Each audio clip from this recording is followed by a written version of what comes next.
Ang mga kwento ng pag-ibig, kwento ng buhay, at kwento ng pag-asa dito sa Barangay Love Stories. Love Stories.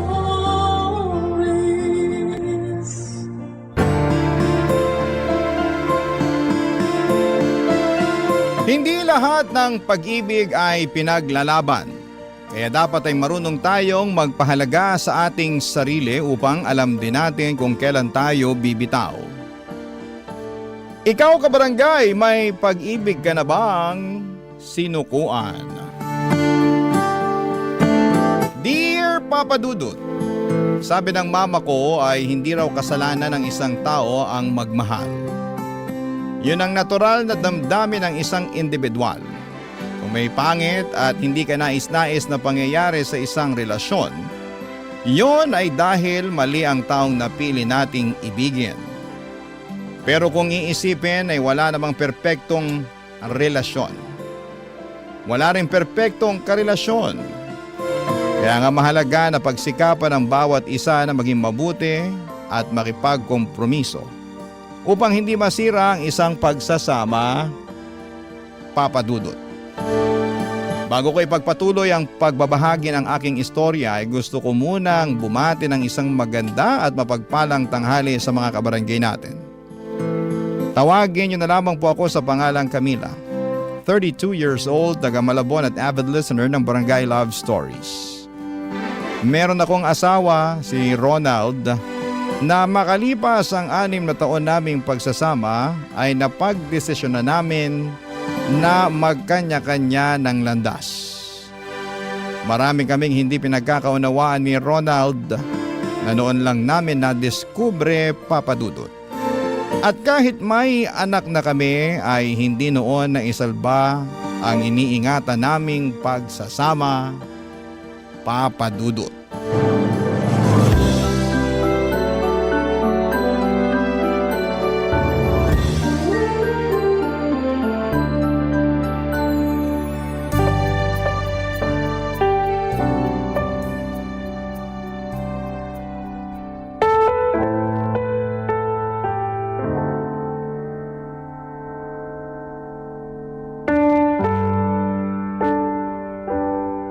Alam mo, ayoko na. Pagod na akong intindihin ka. Mantakin mo, inaasikaso ko na yung anak natin, pero pati ba naman ikaw, kailangan ko ring asikasuhin? Ba malamang, asawa mo ako. Sinong gusto mong asikasuhin? Yung magtutubig dun sa kanto? Baka naman yung kumikindat-kindat na mekaniko sa'yo pag dumaraan ka doon sa may talyer. Ano? Sabihin mo sila gusto mong asikasuhin? Kaya pa naireklamo mo pagdating sa akin? Aba, siraulo ka talaga, no? Paano naman napasok sa usapan natin yung mga taong yun? Wala. Gusto ko lang sila ipasok. Bakit? Masama? Tinatanong pa ba yan? Siyempre, masama. Dahil wala namang kinalaman yung mga taong binanggit mo sa away natin. Ikaw talaga, no? Habang tumatagal, palala ka na ng palala. Hindi ko na kinakaya yung pagiging isip bata mo, Ronald. At ikaw naman habang tumatagal, palala rin ang palala yung pagiging taklesa mo. Siguro nga tama ka lang Lagi na... naman akong tama, ah. At ikaw, malapit ka ng tamaan sa Oo akin. na! Oo na! At ayoko naman mangyari pa yun dahil... Nako! Sige, ano? Ha? Sige, sabihin mo! Alam mo, hindi ako namimisikal. Pero baka kukunyatan kita sa kadaldalan mo eh. Sige, gawin mo at na may kalagyan ka sa likod ng mga rehas sa presinto. Ay nako, lintik na buhay to. Oo. Buti pa ibang lalaki, mababait mga asawa nila, masikaso, maalaga. Masikaso malaga rin naman ako, di ba? Kaya lang, inabuso mo. Anong inabuso pinagsasasabi mo? Totoo naman ah. Kung umasta ka, akala mo yata nakahanap ka na ng instant katulong dito sa bahay natin. Hoy, for your information, asawa mo ako. At hindi mo lang basta utusan. Kung umasta ka, daig mo pa yung anak natin. Bakit? Toddler ka ba? Gusto mong asikasuhin ka? Alagaan ka? Eh ang hiling ko lang naman ay magkusa ka. Pag day off mo, tulungan mo ako sa mga gawaing bahay. Kaso hindi eh. Panay ka tunganga, panay ka cellphone, o di kaya panonood ng TV. Kung minsan, lumalabas ka pa para makipag-inuman dyan sa mga barkada mo. Sana all na lang talaga, no? Hoy, para sa kaalaman mo, paraan ko yun para makapag-relax. Puti sana kung nagbabakasyon ako buong linggo. Eh subsub kaya ako sa trabaho. Bakit ikaw lang ba? Ako rin naman sub-sub sa trabaho ah. Hindi nga lang opisina pero sa mga gawaing bahay tsaka sa pag-aalaga sa inyo ng anak mo. Ikaw, buti ka pa nga eh. May sweldo ka tuwing kinsenas at katapusan. May 13th month pay ka pa tsaka bonus. Paano naman kami mga nanay? Wala! Dami mo talagang talak ano? Humihinga ka pa ba? Sira ulo ka talaga! Siraulo na ako siraulo. Buti pa maghiwalay na tayo. Talaga! Sige! Ano pang hinihintay mo?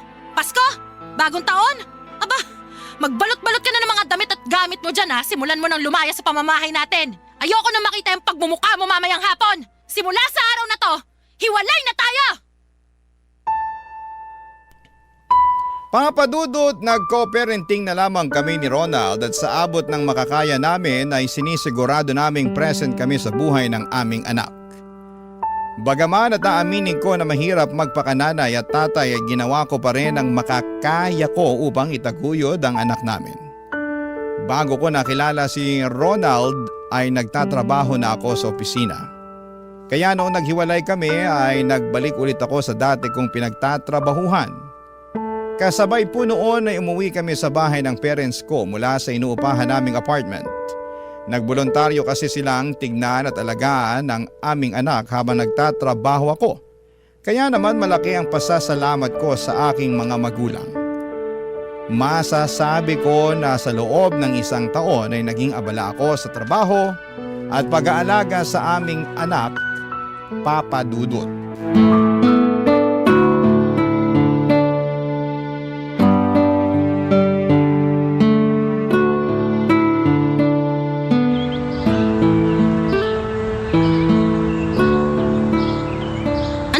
Yung sinabi mo, Ronald?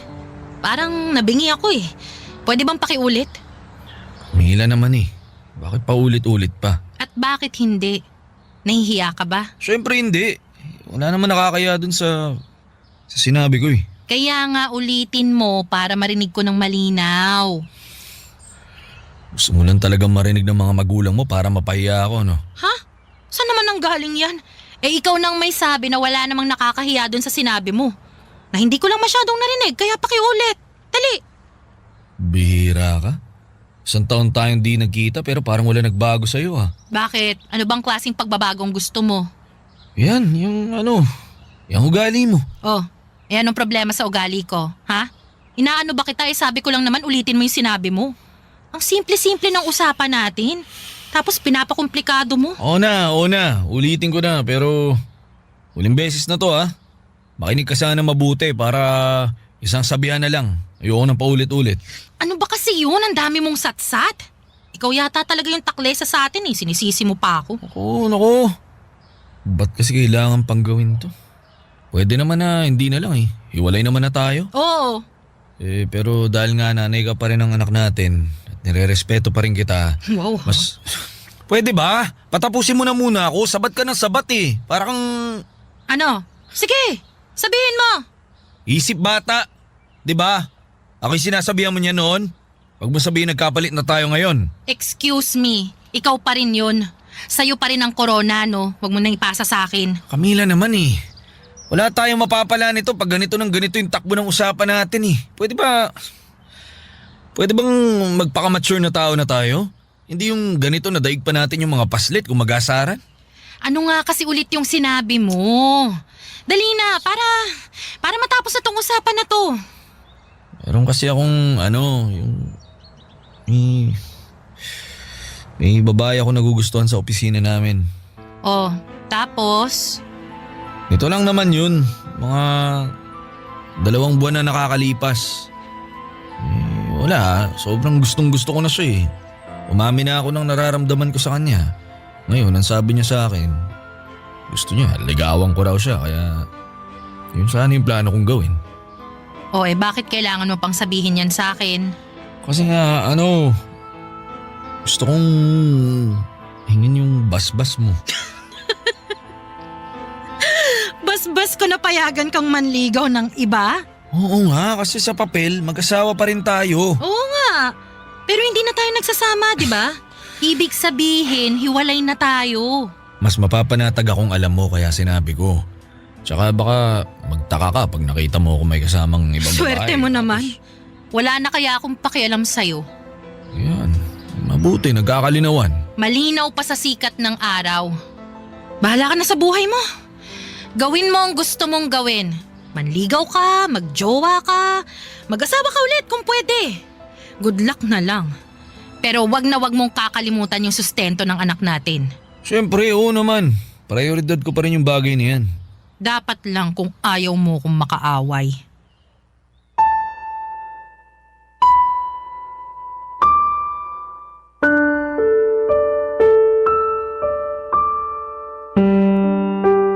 Papadudot, aminin kong nagulat ako sa sinabi ni Ronald at sa pagpapaalam niya na gusto na niyang makipagrelasyon sa ibang babae. Ako nga ay never kong naisip na maghanap ng iba samantalang siya yon talaga ang kanyang priority. At some point akala ko ay hindi na ako maapektuhan dahil bato na ang puso ko at wala na akong pakialam sa dati kong asawa. Ngunit iniisip ko pa lamang na meron ng ibang babae na umaaligid sa kanya ay naaalibad-bara na ako.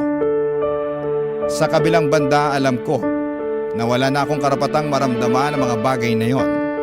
Hiwalay na kami ni Ronald at paulit-ulit kong pinapaalala sa sarili ko na ako ang nakipaghiwalay. Nawala na ako ng tinik sa lalamunan at ayaw ko nang pumulot pa ng bato na ipupukpok ko lamang sa aking ulo.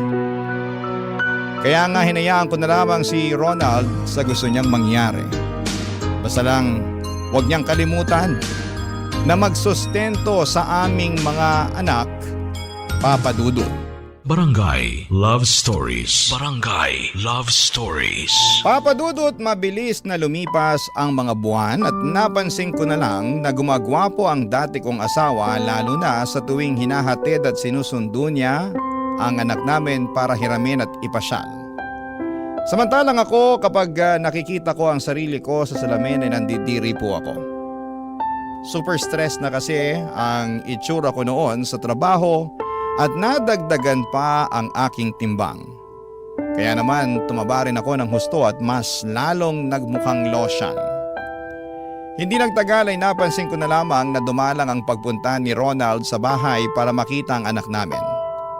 Lagi tuloy siyang hinahanap sa akin ng bata.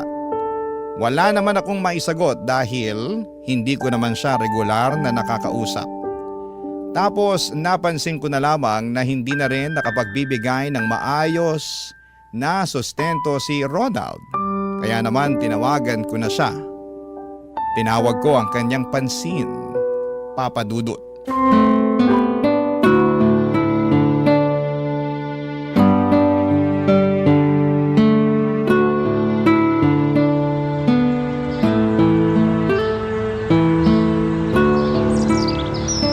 Aba, Ronald! Baka naman nagkakalimutan na tayo, ha? Kung oo, pues, ipapaalala ko lang sa'yo na 2 buwan ng kulang ang sustento mo sa anak natin. Sa lagay, ako tatapal nun?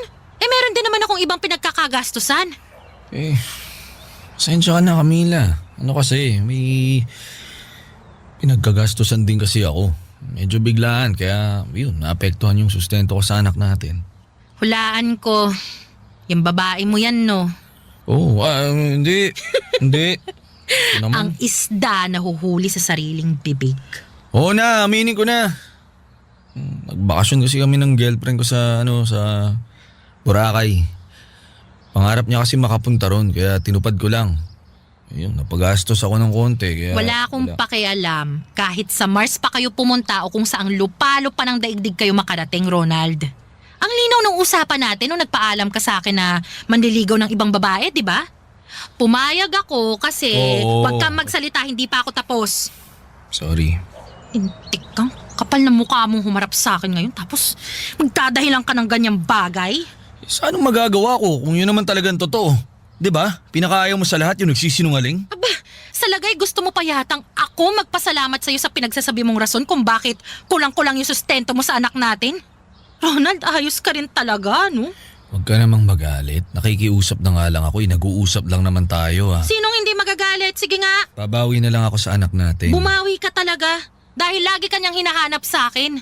Wala naman ako masagot dahil hindi ko naman alam kung saan ka hahagilapin. Sabihin mo nga sa akin, di kaya sinasabihan ka ng girlfriend mo na wag magsustento sa anak natin? Nabawasan mo yung binibigay mo para mapunta sa luho niya?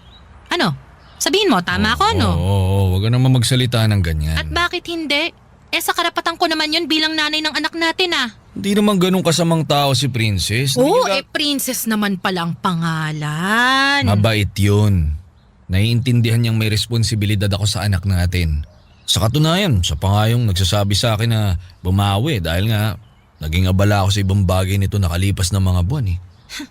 Anong ibang bagay pinagsasabi mo? Sa princess na yun ka naging abala, nakalimutan mo na ba? Antakin mo yun? Pinagpalit mo sa iba yung anak natin? Sobra ka naman. Sobra na kung sobra pero hindi mo ako masisisi kung yun ang nararamdaman ko. Sa'yo nang pinapakita mo magagawa ko ba? Basta, babawi ako sa anak natin kaya sana wag ka namang galaiti dyan. Huwag kang puro salita.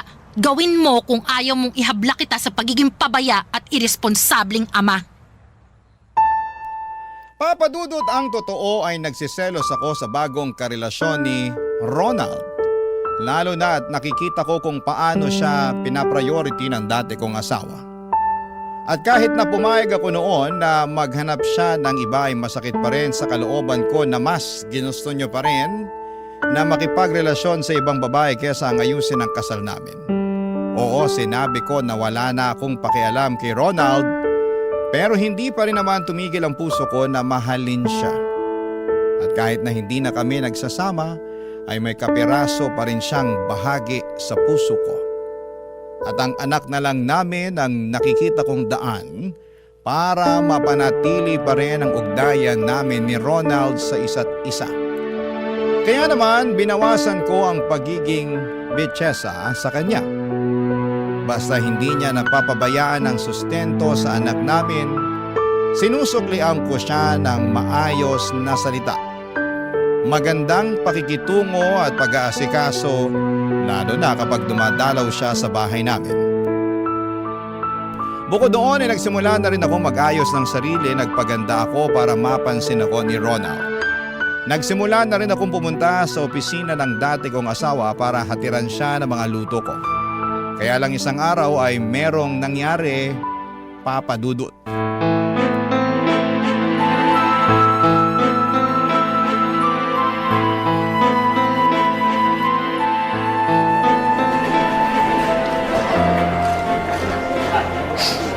Nakita mo yon? Narinig mo ba yon? Ako pa talaga, Ronald! Ako pa talaga yung tinawag na kabet ng princess na yon! Oo, narinig ko nga at nakita ko rin ang ginawa niyang panunugod sa'yo. Ang kapal naman ng mukha niya! Baka nakakalimutan niya ha, mag-asawa pa rin tayo. Oo, hiwalay na tayo pero may bisa pa rin ang kasal natin kaya wag siyang umasta na akala mo nakuha ka niya na sa amin ng anak natin. Pinagsabihan ko na siya. Pinakalma kaya sana ikaw naman ang kumalma. Medyo nakakahiya na kasi. Nagtitinginan na tayo ng mga tao.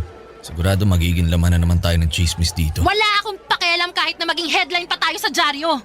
Ang gusto ko ay ipamukha mo sa babae mo kung saan siya dapat lumugar. Camila, please. Huminahon ka. Huwag ka na magsisigaw kasi takaw atensyon eh. Pinagtitinginan na tayo oh. Tsaka trabaho ko to. Opisina namin to. Ano na lang ang magiging reputasyon ko pagkatapos ng gulong to? Baka wala na akong mukhang iharap niyan sa mga tao rito. Hindi ko na kasalanan yun. Bakit ako sinisisi mo? Hindi kita sinisisi. Yun yung tinutumbok ng mga salitaan mo eh. Alam mo, kung may dapat kang sisihin dito ay ang princess na yan. Masyado kasi siyang atribida. Asan na ba yun para maturuan ko pa ng Please leksyon? lang, Ha? Camila, wag na. Ano ba kasing ginagawa mo rito? Bakit ka pumunta rito sa opisina namin? Bakit? Masama bang puntahan ng dati kong asawa para dalhan ng pananghalian? Ayan no, pinagluto kita ng mga paborito mong ulam. 2 klase yan. At marami rin ang kanin na nilagay ko dyan para hindi ka mabitin. Binilhan na nga rin kita ng paborito mong kape sa coffee shop na palagi mong pinupuntahan pag nagde-date tayo eh. Alam ko, namimiss mo na yan kasi hindi naman alam ng babae mo yung paborito mong kape. Acidic ka mo siya, di ba? Kawawa naman. Okay, salamat. Pero sana nagsabi ka muna.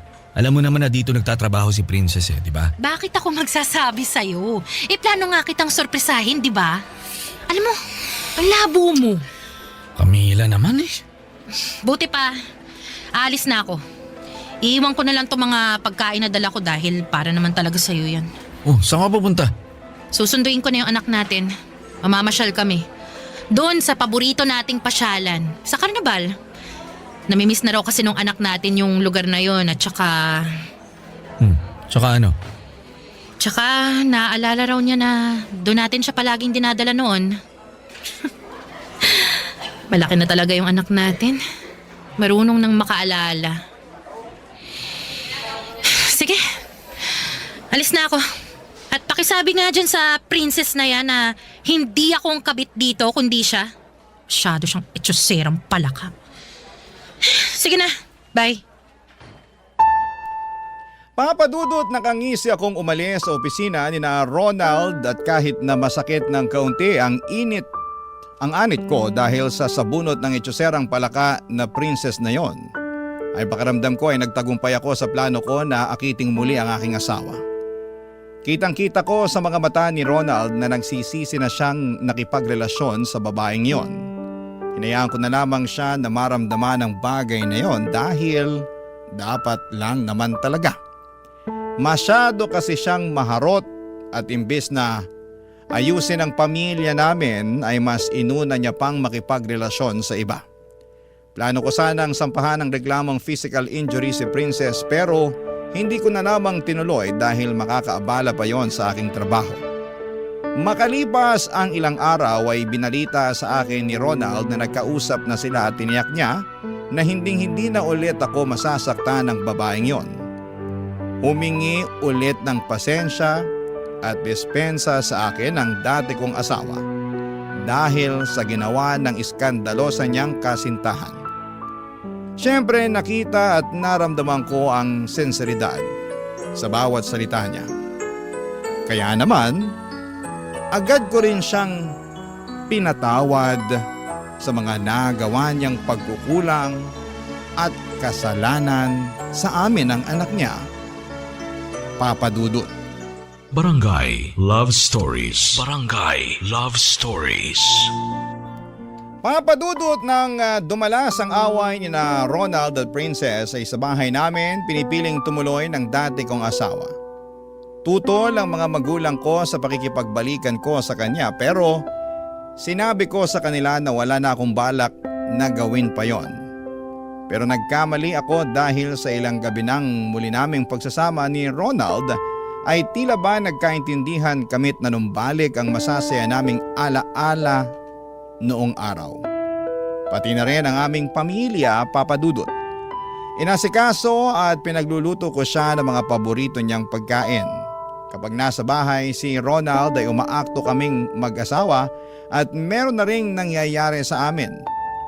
Para sa akin ay ako pa rin naman ang legal na asawa at sa batas ng tao at kasal pa rin kami ni Ronald. Doon ko ipinagtapat na nagugustuhan ko ulit siya. Nakumpirma ko na pareho lang pala kami ng nararamdaman. Humingi siya sa akin ng pagkakataon para ayusin ang pamilya namin. At ibinigay ko naman yon sa kanya ng walang pasubali. Umasa ako na makikipaghiwalay na siya kay Princess. Pero hindi yon naging madali kesyo nang mga panahong yon ay may binubuo silang negosyo. At malaki na raw ang perang na ilalabas niya, Papa Dudut.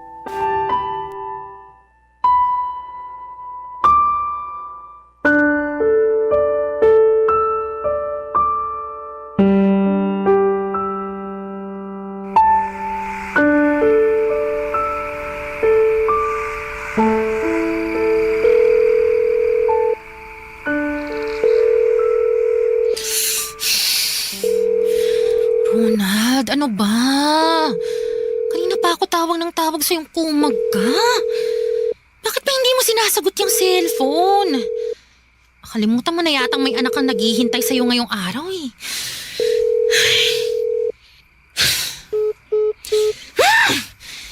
Isang tawag na lang. Tapos tama na. Ronald, sagutin mo na to bago pa tuluyang magtampo sa'yo yung anak natin. Hello, Camila? Ay, sa wakas sinagot mo na rin, Ronald! Camila, pasensya na. Pwede ba? Diretsuhin mo na lang ako.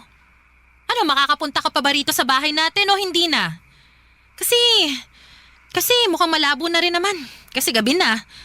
Pero nagbabaka sakali pa rin ako. Para sa kaalaman mo, no, gising pa yung anak natin. At andun lang siya sa sala, kasama ang lolo't lola niya, Dahil kanina ka pa niya hinihintay. Diba nangako ka sa kanya na tuturuan mo siyang mag-basketball tsaka magbisikleta ngayong araw? Oh, ano nangyari dun sa pangako mo? Yun na nga eh. Mukhang di na ako makakapunta ngayon dyan, kaya pakisabi na lang sa anak natin, pasensya na. Ronald naman! Ano ba magagawa ng pasensya mo? Sigurado magtatampo sa'yo yung anak natin. Ipaliwanag mo na lang, sabi mo babawi na lang ako sa kanya. Babawi. Puro ka na lang babawi. Ginagawa yon, hindi sinasabi. Ginagawa ko naman talaga, di ba? Ikaw lang yung walang bilib sa akin eh. Magkamali lang ako ng minsan pinamumukha mo na sa akin na malaki ang pagkukulang ko dyan sa anak natin. Di naman ganun dapat, Camila. Tsaka may rason naman ako kaya hindi ako nakapunta ngayon dyan. Tsaka kaya hindi ko rin agad nasagot yung tawag mo. Oh, sige. Sabihin mo, ano yung rason mo, Aber? Si Princess. Sinasabi ko na nga ba eh. May kinalaman na naman yung babaeng yan. Oo, pero kasi kailangan niya nga talaga ako. Ha? At bakit? Ano nangyari sa kanya? Tumawag sa akin yung mama niya. Sinugod daw nila si Princess sa ospital dahil mataas ang lagnat. Dehydrated din siya. At hanggang ngayon hindi pa rin nagigising. Kaya nga hindi ako makaalis dito eh. Ayoko naman siyang iwan. Pasensya ka na, sorry. Sorry kung inuna ko siya kaysa sa anak natin. Pero hindi naman ibig sabihin nun hindi ko na mahal ang anak natin. Oy, ano palang ibig sabihin nun? Halata naman kung sino ang pinili mo, di ba? Kung sinong mas mahalaga sa'yo. Yun nga lang, kamalas-malasan, hindi yun yung anak natin. Emergency naman kasi yun nangyari. Tsaka baka nakakalimutan mo, girlfriend ko pa rin si Princess. Wow ha. Salamat sa pagpapaalala. Camila, pasensya ka na talaga. Buti pa. Sige na, buti pa ibababa ko na tong tawag. Mag-usap na lang tayo bukas kasi hinahanap na ako ng parents ni Princess eh. Mukhang baka nagising na siya. Salamat sa Diyos. Sandali lang. Huwag mo kong baba ng tawag. Nag-uusap pa nga tayo eh. Ronald! Bye. Lintik talagang babae yun. Masyadong mapapel. Ito namang si Ronald na to. Masyadong uto-uto. Ay, nako. Bagay nga sila. Papa Dudut, wala na ako nagawa matapos akong babaan ng tawag ni Ronald. Napakagat na lamang ako sa aking pang-ibabang labi upang pigilang maiyak. Pakiramdam ko kasi ay mas pinili niya si Princess kesa sa amin ang anak niya. At wala naman akong magawa dahil nakatali pa rin siya sa relasyon nila. Kahit na ako ang totoong asawa at kasal pa rin kami sa papel, lumalabas na sa aming dalawa ni Princess ako ang kabit na nakikihati lamang sa atensyon ni Ronald. Nasaktan po ako, oo Papa Dudut. Mas matindi pa yung sakit na nararamdaman ko nung nakipaghiwalay ako sa asawa ko. Lumit din ang tingin ko sa aking sarili pero hindi ko pa rin magawang sawayin ang aking puso na lalong mahulog sa dati kong asawa.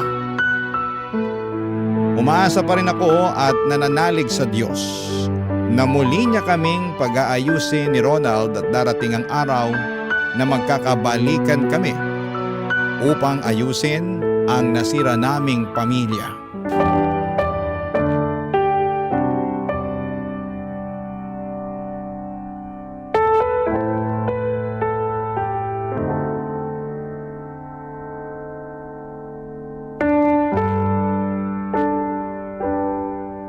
Anong ibig mong sabihin na... Pasensya ka na talaga, Camila. Pero gusto ko nang tapusin yung kung ano mang meron tayo. Gusto ko nang putulin yung ugnayan natin. Anak na lang natin ang sasadyain ko sa bahay niyo pag bumibisita ako. Pero baka dumalang na rin yun. Dahil may iba na akong priorities. Ibang priorities? Baka si Princess na naman yan ha? Ganun na nga. At siya rin ang rason kaya mo gusto nang tapusin yung anumang meron tayo? Oo, kasi napagtanto ko na hindi ko pala siya kayang saktan. Na sobra ko na siyang mahal para lokohin. Kaya nga, nakikiusap ako sa'yo. Tantanan mo na ako dahil matagal na talaga tayong tapos. Huwag na rin subukan na makipagbalikan sa akin at gamitin ang anak natin dahil di nauubra yan. Si Princess talaga ang mahal ko at wala Ano lang pala ako? Ha? Pampalipas oras mo? taga-comfort mo nung nag-aaway at nagkakalabuan kayo ng babaeng yun? Labo mo pala eh. May pasabi-sabi ka pa na bigyan lang kita ng pagkakataon at gagawan mo ng paraan para maayos yung pamilya natin. Nangako ka pa na makikipaghiwalay ka sa princess na yon. Pero ano nangyari? Katulad lang din pala ng iba mo pang mga sinabi yung pangako mo na yan eh. Lahat na pa ako! Kaya nga humingi ako ng pasensya. May sasanla ba sa pawn shop yung pasensya mo? Aba kung oo, sige! Magpasensya ka lang para naman maibenta ko yan. Nang sa ganon, kumita naman ako at mapakinabangan ko. Ang sama mo, Ronald. Pinaasa mo kong hayop ka. At ako naman si tanga. Nagpauto sa'yo.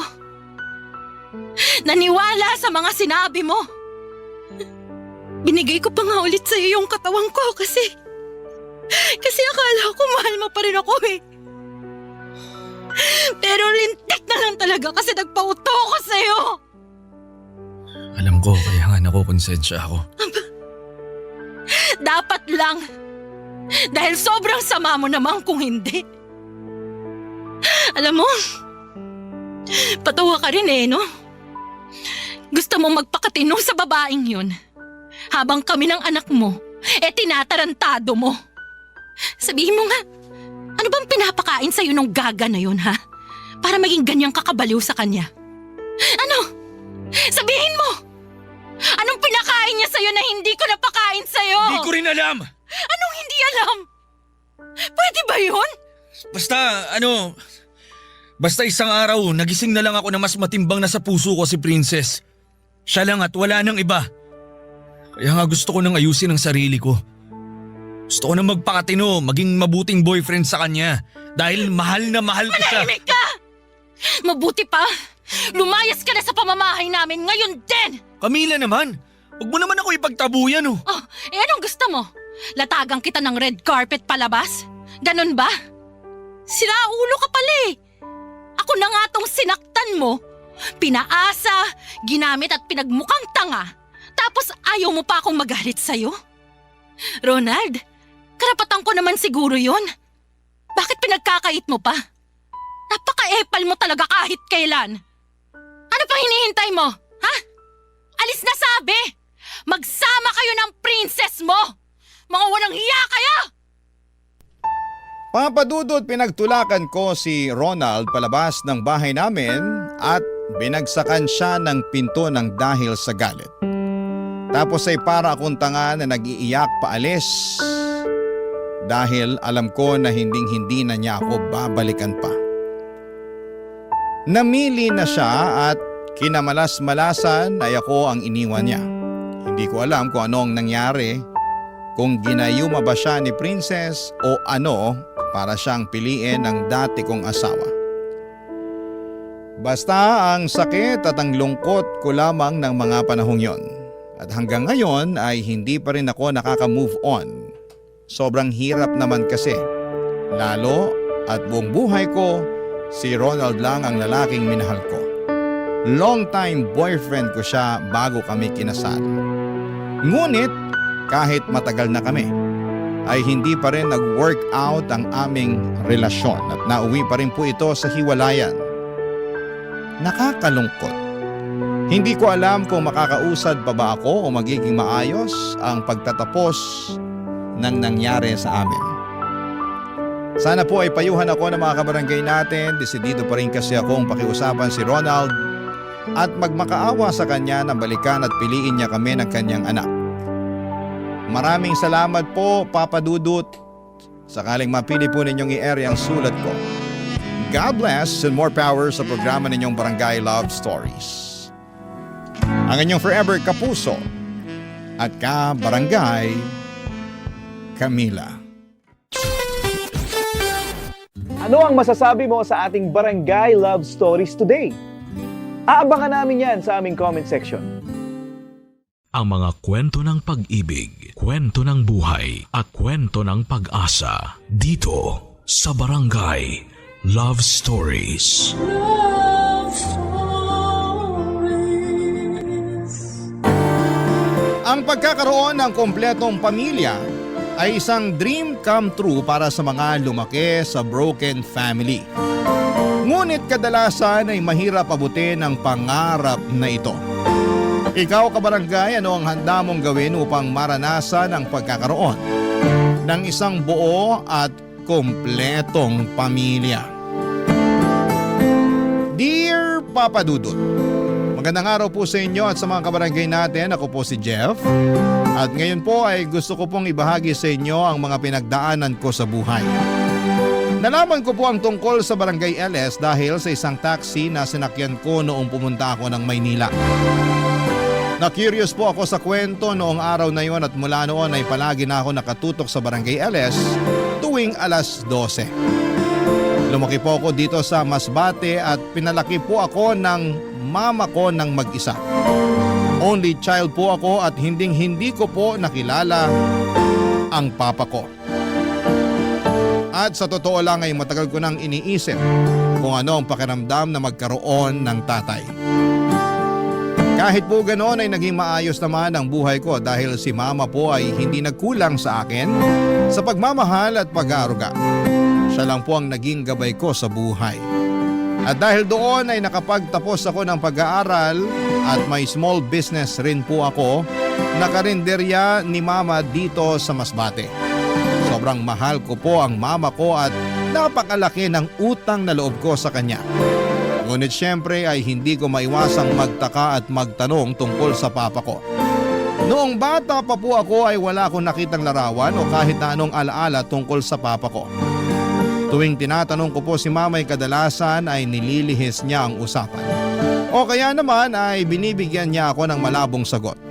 Isang bagay na hindi ko po malilimutan ay noong sinabi ni mama sa akin na matagal na raw silang hiwalay at baka patay na raw ang papa ko. Pero wala namang kasiguraduhan yon kasi pati siya ay hindi rin po alam kung nasaan ang papa ko. Minsan po ay naisip ko kung ano kaya ang pakiramdam na magkaroon ng isang buong pamilya. Yung tipong may tatay ka na kasama sa bahay, ano kaya ang pakiramdam ng may father figure na laging nandyan sa tabi mo. Dahil po sa buong buhay ko ay si mama lang talaga ang kasama ko. Kaya't hindi ko po maiwasang isipin na sana'y magkaroon din ako ng pagkakataong makilala ang tatay ko. Noong naging young adult na po ako ay hindi ko po makakalimutan ng isang malalim na usapan na naganap sa amin ni mama tungkol sa papa ko. Sa totoo lang ay sa tingin ko po ay yun na ata ang pinakamahabang usapan namin ni mama na tungkol sa papa ko. Hindi ko pa nakakalimutan na nangyari ang usapang yon pagkatapos kong mamalengke, Papa Dudut.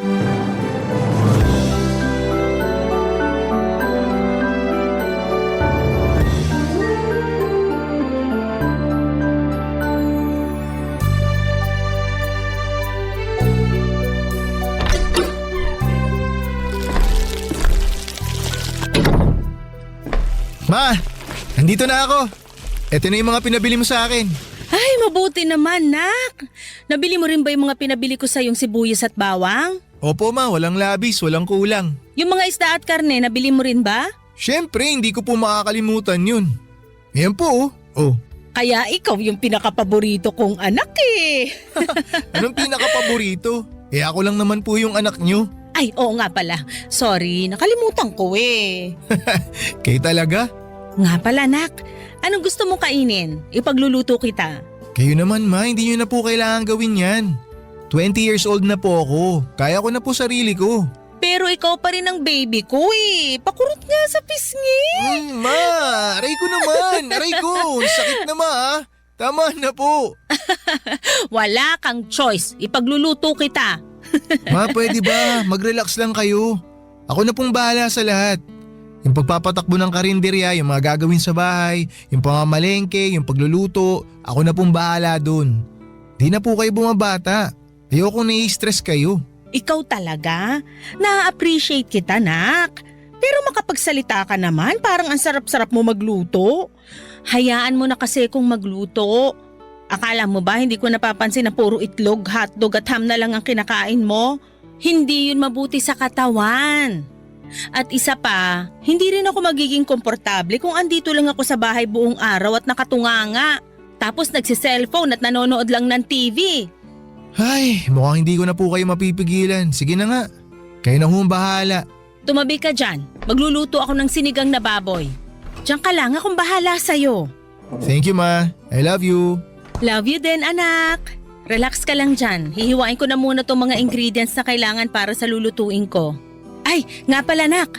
Kamusta naman yung karinderya natin? Okay naman po, ma. Hindi na po ako nagpapautang kasi yung ibang hirap singilin eh. Hay nako, tama yan. Yang karinderya na yan ang bumubuhay sa atin kaya dapat natin alagaan yan. Mabuti na lang talaga mapagkakatiwalaan yung mga taong nakuha natin para magbantay sa karinderya. Ay, pero ma, naisip ko lang siguro mas magiging magaan ang buhay natin kung andito si Papa, no? Ano? Jeff naman. Ilang beses ko bang ipapaalala sa'yo na tigil-tigilan mo na yung kakabanggit sa papa mo na yan? Wala namang naiambag sa buhay natin yung tao na yun eh. Naiintindihan ko naman po kayo, ma, na walang naiambag sa buhay natin si Papa. Kaso, hindi ko naman po maiwasan na magtaka. Nilitrato kasi niya, wala kayong maipakita sa akin eh. Sorry na ka. Akala ko kasi sapat na yung ialay ko sa'yo yung buong buhay ko. Hindi pa pala. Ma, hindi yun ang ibig kong sabihin. Simulat sa pool, alam ko na kayo lang ang tumayong magulang ko. At dahil doon, sobrang pasasalamat ko sa inyo. Ay, basta nak, maniwala ka na lang sa akin. Wala tayong mapapala sa papa mo. Tsaka isa pa, maayos naman ang buhay natin ngayon na. Hindi tayo naghihirap. Nakakapag-ipon tayo ng maayos. Nakapagpundar tayo ng sarili nating bahay. At napapatakbo din natin ng maayos yung negosyo. Nak, maniwala ka. Hinding-hindi natin kailangan yung papa mo na yon. Alam ko naman yun, ma. Pero syempre may mga oras na curious lang ako. Narinig mo na ba yung kasabihan na curiosity killed the cat? Ay, sa pocketbook nyo naman nakuha yung kasabihan na yan. Loko-loko ka talagang bata ka.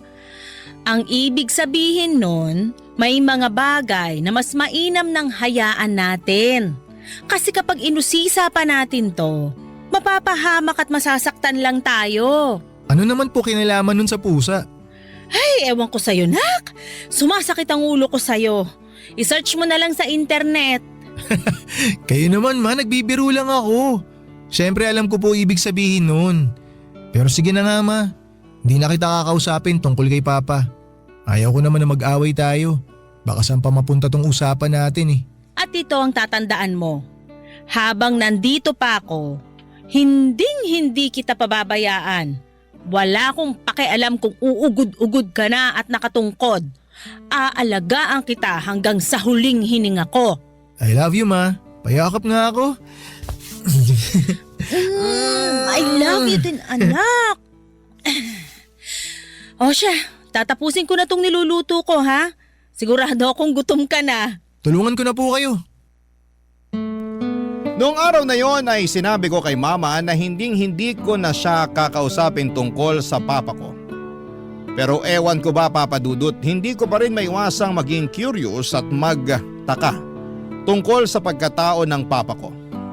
Siguro noong bata pa ako ay wala akong masyadong pakialam kung may papa ako o wala kasi tulad nga ng sabi ko ay napalaki naman ako ng maayos ni mama. At maganda rin naman ang naging childhood ko. Pero habang lumalaki ako at nagkakaroon ng mas malalim na pag-iisip, doon na ako nagsimulang magtanong-tanong, mag-question sa mga bagay-bagay tungkol sa buhay at isa na nga doon, ang pagkatao ng papa ko. Sana kaya siya ngayon? Ano kaya ang buhay niya? May pamilya na kaya siya? Ang mga tanong na ito ay laging bumabagabag sa isipan ko.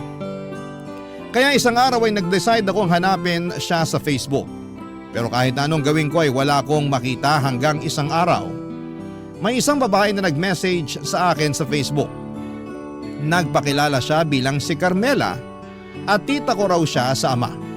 At sinabi niyang nakatatandang kapatid siya ng tatay ko at gusto niya raw akong makilala. Nagtaka ko kung paano niya ako nahanap kaya kahit may alinlangan ay kinausap ko pa rin si mama tungkol sa babaeng nag-message sa akin para malinawan ako. At dahil din po sa message ng babaeng nagpakilala bilang tita ko ay mas lalo lang lumala yung curiosity ko at naalala ko tuloy yung sinabi sa akin ni mama na curiosity killed the cat. Paano kung tama nga si mama? Paano kung mapahamak lamang ako sa kagustuhan ko, Papa Dudut, na makilala ang papa ko? Pero hindi ko rin naman malalaman kung hindi ko susubukan, hindi ba? Kaya naman nag-decide ako mag-reply sa babaeng nagpakilala bilang tita ko at nagsimula na kaming magkamustahan. Hindi ko alam kung anong magiging resulta, pero sa pagkakataong yon, ang tanging alam ko lamang ay gusto kong makuha ang mga sagot sa mga katanungan ko. Kahit na may takot at alinlangan sa puso ko. Sa totoo lang po ay sobra akong nagdalawang isip na kausapin ulit si mama tungkol sa nagpakilalang tita ko raw sa ama. Kasi alam ko na ayaw talaga ni mama tuwing kinakausap ko siya tungkol sa papa ko, kasi tuwing nagtatanong ako tungkol sa papa ko ay palagi siyang nagbubuntong hininga at halatang halata ang bigat sa kanyang mukha. Sa totoo lang ay isa din po yun sa mga dahilan kung bakit gusto kong makilala ang papa ko. Kasi gusto kong malaman kung bakit gano'n na lamang ang galit ni mama sa kanya, Papa Dudut.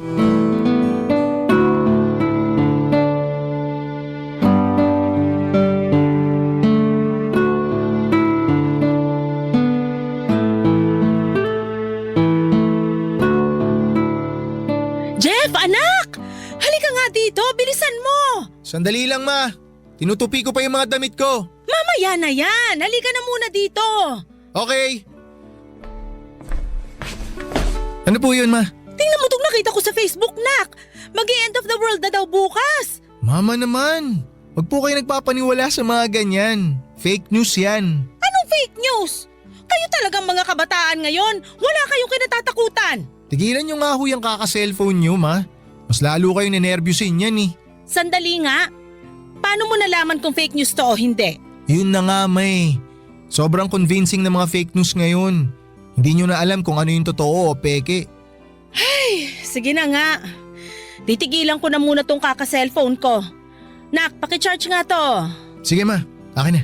Thank you, Nak. Tama ka. Mas lalo lang akong kinakabahan sa mga nababasa ko sa Facebook. Ma? Ano yun, Nak? May gusto po sana akong ikwento sa inyo. Ano yon? Kaso baka magalit kayo eh. Mas magagalit ako kung hindi mo sasabihin. Sige na, ano ba yon, ha? May nag-message kasi sa akin sa Facebook. Carmela daw po yung pangalan niya. Sabi niya, tita ko raw po siya. Siya raw yung nakatatandang kapatid ni Papa. Jeff, i-block mo na yan. Wala kang magandang mapapala dyan. Ma, 20 years old na po ako. Siguro naman panahon na para kwentuhan niyo ako tungkol kay Papa, di ba? Sapat na yung alam mong buong pangalan niya. Maliban dun, wala ka nang dapat pang malaman. Ma, sana wag niyo pong mamasamain tong sasabihin ko. Pero hindi po kasi sapat yun eh. Ang dami pong tanong na tumatakbo sa isip ko. Ang dami kong tanong na nangangailangan ng kasagutan. Gusto ko lang naman po malaman kung bakit niya tayo iniwan. Kung mahal niya ba tayo. Tsaka gusto ko rin sana na makilala yung mga kamag-anak ko sa side ni Papa. Utang na loob, Jeff! Ang kulit-kulit mo naman eh! Ako ang nagpalaki sa'yo! Ako ang nagpakain sa'yo! Ako ang nagpaaral sa'yo hanggang sa makapagtapos ka!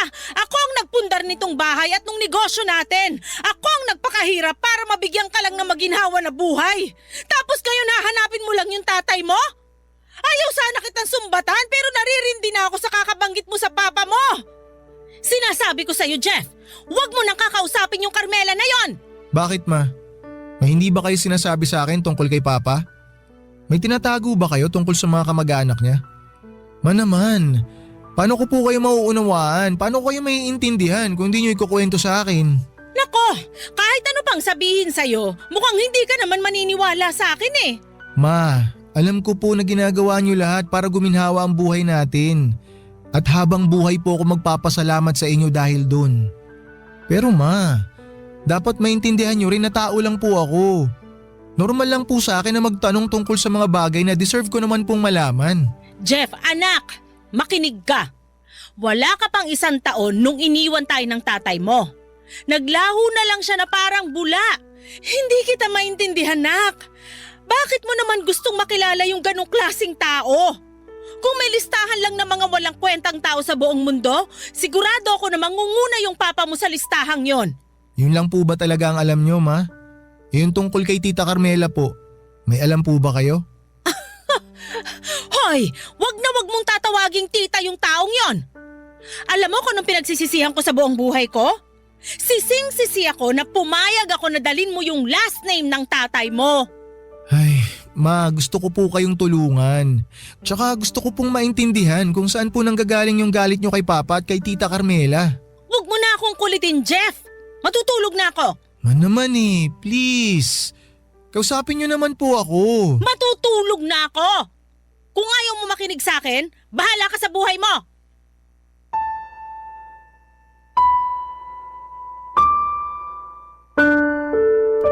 Naisip ko po noong mga panahong yon na siguro'y gano'n ang kalaki ang galit ni mama sa papa ko at sa buong pamilya ng tatay ko.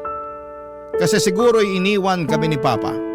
At sino ba naman kasi ang hindi magkakaroon ng sama ng loob, hindi ba? Hindi pa ako nag-iisang taon tapos ay bigla kaming iniwanan.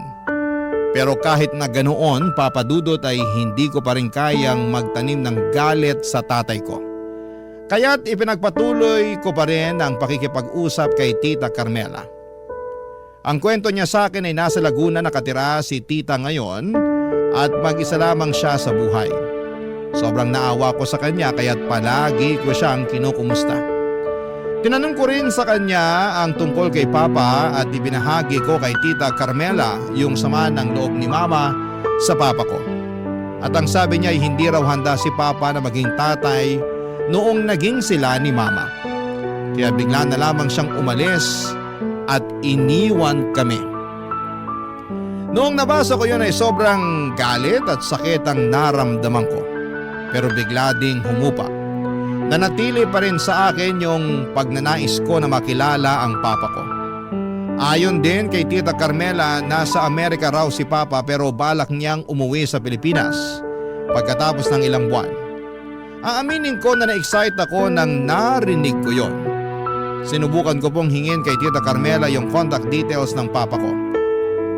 Pero ang sabi niya ay hindi na raw nagsa-cellphone si Papa dahil sobrang na-overwhelmed na siya sa buhay sa Amerika. Ikinuwento pa ni Tita Carmela na nagkaroon daw ng asawa si Papa doon pero hiniwalayan din siya nito. Kaya sobrang na-depress si Papa. Ayon pa kay Tita ay nakausap pa raw niya si Papa bago ito nag-decide na hindi na mag-cellphone muna. Sa totoo lang, sa mga sandaling yun ay awang-awa ko sa side ng tatay ko. Yung papa ko pala ay nalugmok sa depression. Tapos si Tita Carmela, mag-isa lang din sa buhay. Sabi sa akin ni Tita na namatay daw yung asawa niya sa sakit na cancer at hindi man lang daw sila nagkaanak. Kaya't mag-isa siyang nakatira sa Laguna, Papa Dudut. Barangay Love Stories. Barangay Love Stories. Noong mga panahong yon, Papa Dudut, ay mas lalo kong naramdaman na may kulang sa buhay ko. Lalo na ngayon na nakilala ko si Tita Carmela at nalaman ko pa ang kagustuhan ng papa ko na umuwi ng Pilipinas. Sa totoo lang ay noong inalok ako ni Tita Carmela na tumira kasama siya sa Laguna ay talagang gustong-gusto ko nang tanggapin ang alok niya. Don't get me wrong, mahal na mahal ko po si Mama. At kailanman ay hindi ko siya ipagpapalit sa kahit na sino. Kahit pa sa papa ko. Pero ang tanging gusto ko lamang noon ay makilala ang father's side ko, lalo na ang papa ko. Yun ang mahirap i-explain kay Mama. Kasi palagi na lamang galit at inis ang pinaparamdam niya tuwing pinag-uusapan ko sila. Lalo na sa gustong-gusto kong makilala ng lubusan ng pamilya ng tatay ko. Kahit na may kaunting galit, nakaramdam din ako ng awa sa papa ko. Siguro'y sobrang hirap ng buhay niya sa Amerika.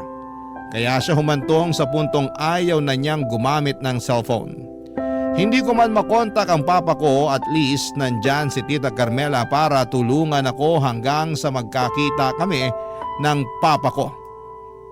Sobrang pasasalamat ko noong time na yon na dumating si Tita Carmela sa buhay ko. sa panahong hindi ko inaasahan. Naisip ko rin na baka eto na ang sign mula sa Diyos para sa akin na makilala ko na ang papa ko at matulungan akong makita ang mga sagot sa mga tanong ko tungkol sa kanya. Pagkatapos ng ilang linggo ay tinipon ko ang lahat ng lakas ko para sabihin kay mama na luluwas ako ng Laguna at pansamantalang titira kay Tita Carmela. Alam ko po noong time na yon na tiyak na magagalit si mama. Kung galit na siya tuwing binabanggit ko ang tungkol sa tatay ko, paano pa kaya kapag nalaman niyang nagtatangka akong lumuwas ng Laguna at manirahan sa tita ko? At isa pa po, aaminin ko na medyo nababagot na rin ako sa buhay sa Masbate. Kaya siguro panahon na rin para pumunta ako ng Laguna. Pero sa totoo lang ay namumroblema talaga ako noon kung paano ko ipapaliwanag kay mama ang bala ko. Pakiramdam ko ay para akong sasabak sa isang laban na wala namang armas. Pero kinalaunan ay naglakas loob pa rin po ako na sabihin sa kanya ang plano ko na lumuwas papunta ng Laguna at makilala ang father's side ko, Papa Dudut.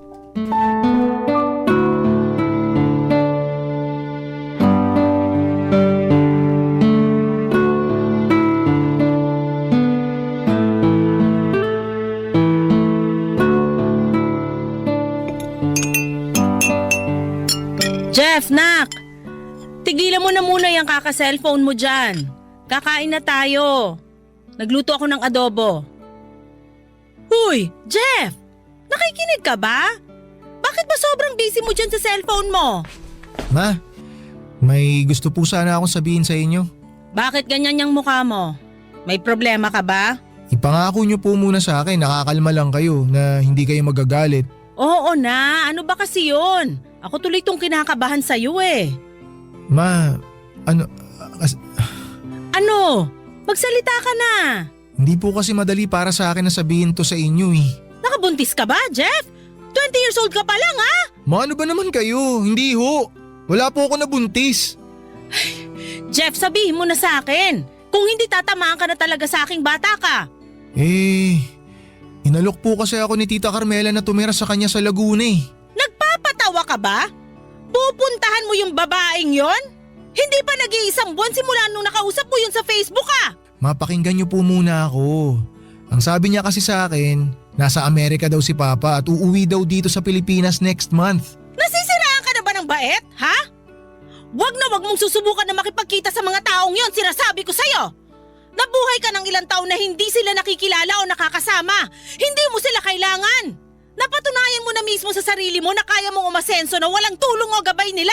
Ma, sorry po pero sobrang unfair niyo naman po sa akin. Bakit pinipigilan niyo ako na makilala si Papa at yung mga kamag-anak ko sa side niya? Kung talaga nagmamalasakit sa'yo yung papa mo, bakit kailangan niya pang idaan sa kapatid niya yung plano niyang umuwi ng Pilipinas? Bakit hindi siya mismo mag-message sa'yo?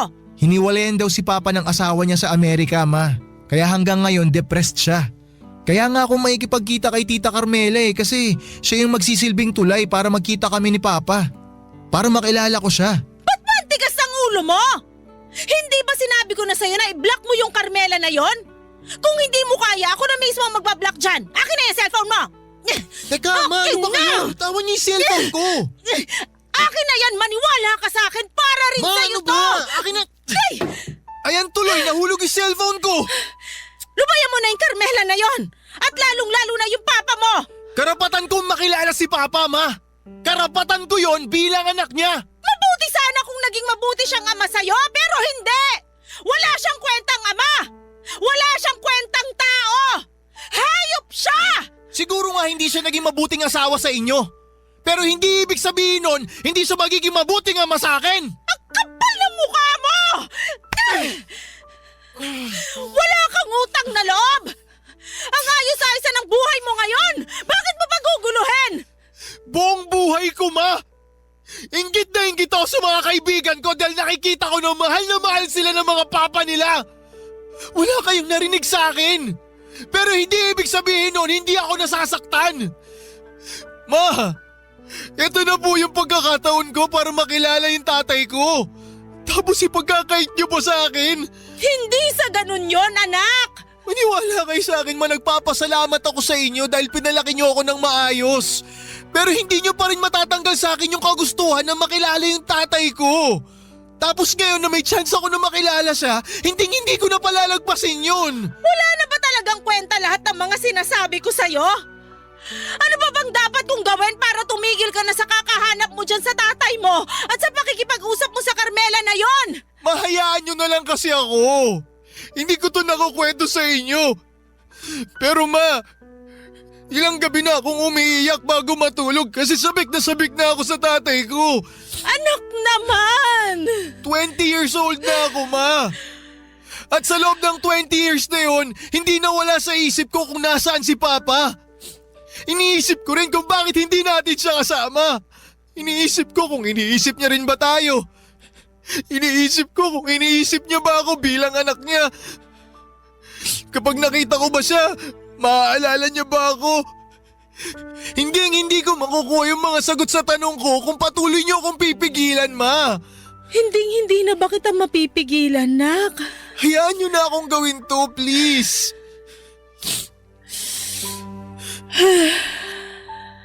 Sige na. Pumapayag na ako. Totoo, ma? Pumapayag ka na? Oo. Pumapayag na ako. Basta lagi kang magte-text sa akin. At sasabihin mo palagi sa akin yung location mo para alam ko kung nasan ka. Ma, thank you. Thank you po, sobra. Hindi niyo po alam kung gaano niyo po ako napasaya ngayon. I love you, ma. Maraming salamat. Sobrang saya ko po noong pumayag na rin si Mama na tumira ako pansamantala kina Tita Carmela sa Laguna. Kitang-kita ko po kay Mama na parang napilitan na lamang siya pero alam ko na kailangan ko ring gawin po ito para maramdaman ko ang tunay na pagmamahal ng isang ama. Noong mga panahong yun ay naisip ko na si Tita Carmela ang magiging tulay ko para makita at makilala ko ng lubusan ang papa ko. Lumipas ang ilang linggo at lumuwas na ako mula Masbate papunta ng Laguna. Sobrang kulit rin po ni Mama noong mga panahong yon kasi text siya sa akin. Pero hindi ko naman siya masisisi. Nagwo-worry lamang siya sa akin. 20 years old na ako pero para pa rin akong mama's boy. Siguro ay wala namang masama sa pagiging mama's boy kasi ibig sabihin noon ay mahal na mahal ako ng mama ko. Hindi ko rin makakalimutan yung araw na yon. Pagod na pagod ako tapos ay sobrang init pa. Siguro ay mas naging madali kung may direct contact ako sa papa ko pero wala eh. Si Tita Carmela lamang yung pinaka malapit na kamag-anak ni Papa na makakausap ko. Ang plano ko noong mga panahong yon ay makitira muna kay Tita Carmela hanggang sa makita ko si Papa Dudut. Mukhang natuwa rin po si Tita Carmela noong sinabi ko sa kanya na makakapunta na ako sa kanya sa Laguna. Binigay niya sa akin ang address niya at hindi ko po makakalimutan yung araw na yon kasi habang hinahanap ko ang bahay ni Tita Carmela ay tawag si Mama sa akin noong mismong araw na yon. Pakiramdam ko na mga panahong yon ay hindi mapalagay si Mama sa ideya na makikita ko na si Tita Carmela. Para bang may malaking red flag siya tungkol dito. Pero naiisip ko na baka ganun lang talaga siya kasi galit na galit siya sa lahat ng may kinalaman sa papa ko. Pero nagpapasalamat na lamang ako kasi sa kabila ng lahat, ramdam na ramdam ko yung pagmamahal at pagmamalasakit ni Mama habang pinapalaki niya ako. Siguro ay may mga pagkakataon talaga na gagawin mo ang lahat para makuha ang kasagutan sa mga katanungan mo. Siguro ganon talaga tayo. Bilang mga tao paminsan-minsan ay naghahanap tayo ng mga bagay na wala tayo. At ginagawa talaga natin ang lahat para ma-fulfill ang curiosity natin sa lahat ng bagay, Papa Dudut.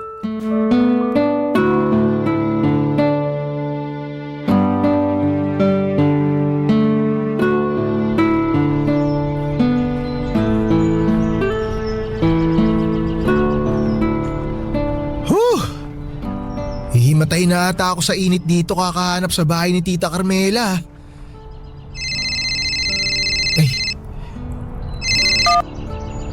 Hello ma? Nak, kamusta ka na? Asan ka na ba ngayon? Nasa Laguna na ho ako. Nandito na po ako sa address na binigay sa akin ni Tita Carmela kaso ang dami pong bahay dito isa-isahin ko pa. Nak, paano kung mag-hotel ka na lang kaya? Hindi mo naman siguro kailangang makituloy sa Carmela na yan para lang makita yung papa mo kung sakasakali, di ba? Magaya nga po nang nakwento ko sa inyo, ang sabi sa akin ni Tita hindi na po nagsiselfone si Papa. At ang huling sabi ni Papa kay Tita Carmela, dito raw po siya sa Laguna tutuloy pag uwi niya ng Pilipinas. Bakit po ba tutol na tutol kayo na kay Tita Carmela ako makituloy? Ay, nako nak. Obviously, magkapatid sila ng papa mo. Sigurado ako may saya din sa utak yung babaeng yan. Ayokong mahawa ka sa kanila. Ay, huwag kasi kayo mag-alala ma. Kaya ko na po ang sarili ko. Tsaka isa pa po, huwag naman po kayong judgmental. Hindi naman siguro siya masamang tao dahil lang iniwan tayo ni Papa, di ba? Magkaibang tao naman sila eh. Huwag muna natin siyang husgahan ma. Jeff! Ma, si Tita Carmela na ata yun. Tatawagan na lang kita mamaya, ha? Sige nak, mag-iingat ka dyan ha. Bye! Sige ma, I love you. Tita, hello po. Jeff! Masaya ako't nagkita na rin tayo sa wakas. Ako rin po tita, sobra. Payakap nga. Kumusta ka na? Kumusta ang biyahe mo ha? Okay naman po pero medyo napagod lang po ako sa biyahe. O halika, pasok ka na sa bahay. Thank you po. O huwag kang mahihiya ha. Itrato mo ng iyo ang bahay na to. Wow, ang ganda po pala ng bahay nyo. Maliit lang tong bahay. Papagawang ko pa ng second floor sa susunod na taon. Nabanggit nyo tita na mag-isa lang po kayo dito, di ba? Para na din sa'yo ng papa mo. Siyempre, para at least kung pupunta kayo ng Laguna, may matutuluyan kayo, hindi ba? Kung gusto nyo, pwede nga dito na kayong tumira kasama ko. Ay, thank you po sa offer tita. Na-appreciate ko po, sobra. O eto, magtubig ka muna. Thank you po, thank you. Ano ka ba? Thank you ka ng thank you dyan. Sorry tita, medyo nahihiya po kasi ako sa inyo eh. Hindi mo kailangang mahiya. Dalawa lang tayo dito. Feel at home lang, okay? Sige po. Ay, nga po pala tita. May bagong balita po ba kayo tungkol kay Papa? Well, nung last ko siyang nakausap, sabi niya bumili na raw siya ng plane ticket in advance. Next month na daw yung alis niya at dito raw siya tutuloy sa akin. Pero sa ngayon, sa tingin ko nakapatay yung cellphone niya eh. Pero wag kang mag-alala. Pwede kang tumira dito sa akin hanggang sa magkita kayo ng papa mo. Malaking tulong na po to sa akin. Maraming salamat po. Naku, wala yun. Basta ikaw. Ay nga pala, bakit naka-leather shoes ka? Wala ka bang rubber shoes? Kung gusto mo, pwedeng-pwede kitang bilhan. Ito po kasi ang uso ngayon, tsaka matibay po to. Kaya lagi ko pong ginagamit. May pera ka ba? Sana wag mong mamasamain tong sasabihin ko, ha? Pero sabihan mo lang ako kung wala ka ng pera, ha? Sige po tita, huwag po kayong mag-alala sa akin, may dala naman po akong pera. Pero salamat po talaga sa concern nyo. Naku, mabuti na lang talaga at dito ka nakituloy sa akin. Kasi kung hindi, sigurado akong mauubos ang pera mo. Kaya nga po eh. Salamat po talaga, pinatuloy nyo ako dito. Ay nga pala, kumusta naman kayo ng mama mo sa Masbate? May maayos ba kayo na tinutuluyan doon? Opo tita, okay naman po kami. Huwag nyo po kaming alalahanin. Yung mama mo nga pala, nagkita na kami niya ng isang beses noong sila pa ng papa mo. Hindi ba niya naikwento sa'yo? Hindi po eh. Wala po siyang nabanggit. Ay nako, hindi bale. Huwag kang mag-alala kasi pwede na tayong magtsikahan dito sa bahay kahit buong araw pa. O basta, kung may kailangan ka, magsabi ka lang ha?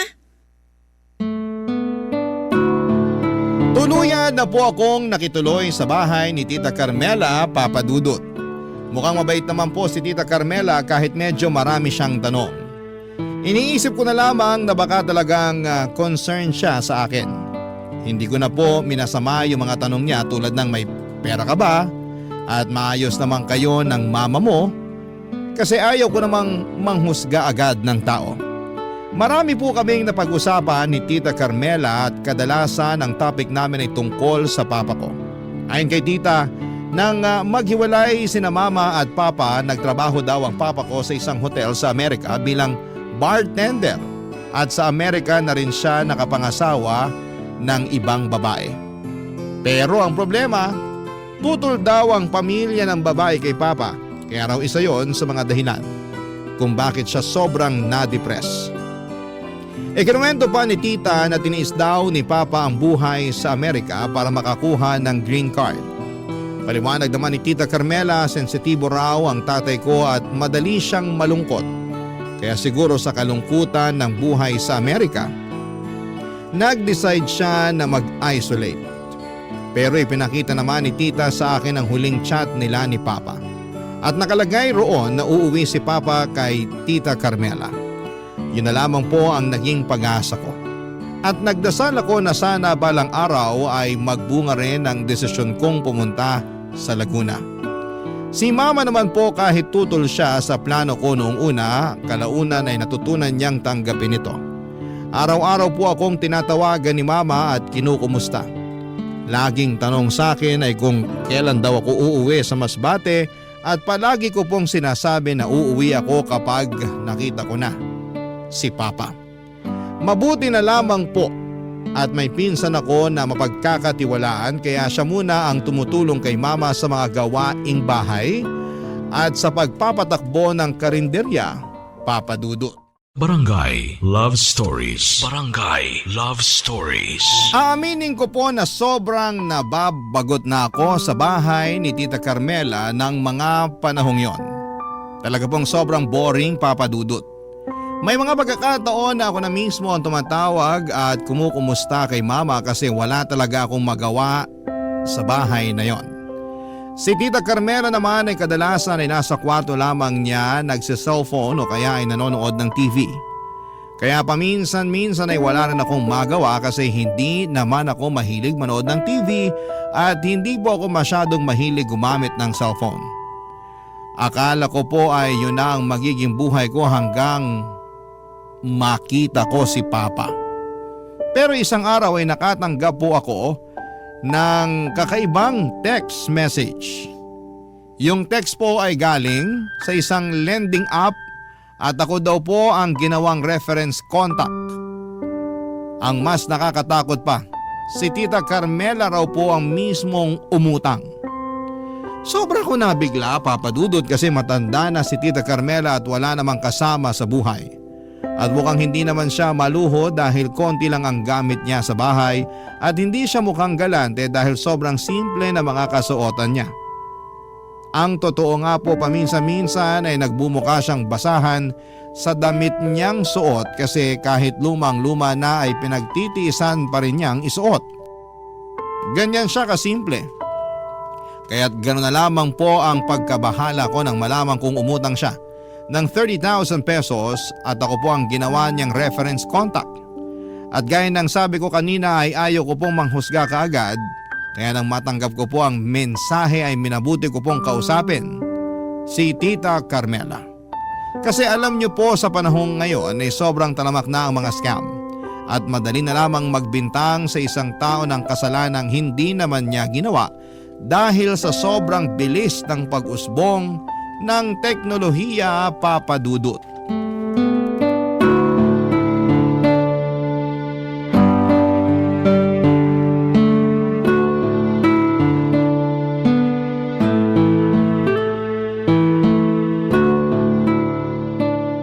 Tita? Oh, Jeff! Naku tita, pasensya na po sa storbo ah. Kinatok ko na po kayo dito sa kwarto nyo. Naku, walang kaso yon. Ay nga pala, nagluto ako ng itlog at corned beef kanina habang natutulog ka. May itinabi ako dun sa mesa para sa'yo. Kumain ka na lang ha. Salamat po. Pasensya ka na at kung hindi na kita masyadong naaasikaso kasi nalilibang ako sa panunood ng TV eh. Alam mo naman, mag-isa na lang ako sa buhay at eto na rin yung nakasanayan kong libangan. Tita, gusto ko po sana kayong kausapin eh. O bakit?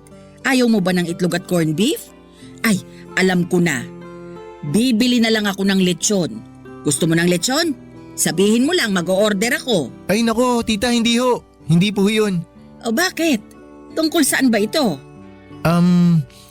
Tita, kasi may natanggap po ako na message kanina. Ha? Anong message? Galing po sa isang lending app eh. Nakalagay po sa message na nangutang daw po kayo ng 30,000 pesos. Tapos ako po yung nakalagay na reference contact nyo sa loan.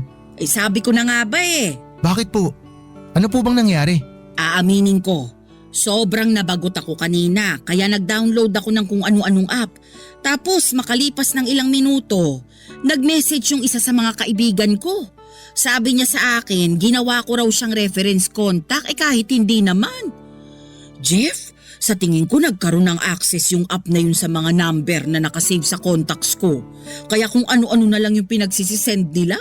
Sigurado po ba kayo dyan, tita? Ayun ang pakiwari ko.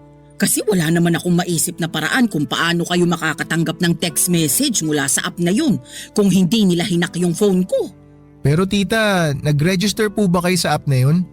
Baka po may mga nailagay kayong number dun. Yun nga mismo ang problema. Pagkatapos kong i-download yung app, nag-register ako.